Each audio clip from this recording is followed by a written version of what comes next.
अच्छा सुनो, सब्सक्राइब करने के बाद ना घंटी बजा देना।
अपना दिया से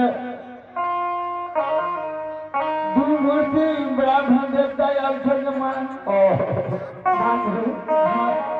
ब्राह्मण देवता दरवाजा पर याद है। हाँ हाँ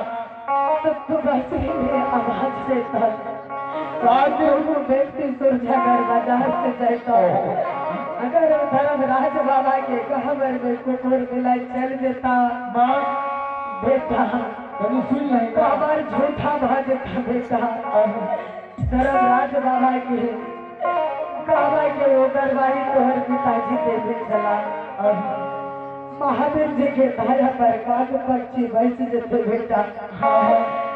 तो ताया झूठा भाजते जखन तोहर पिताजी तोरा देखता प्रेम के चंडाल बेटा तोहर पिताजी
अनाज लगावे छे हाँ हाँ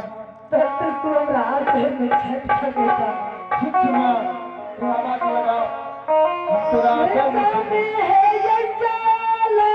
दे से यारी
हम तो रास्ते में जाए थे हाँ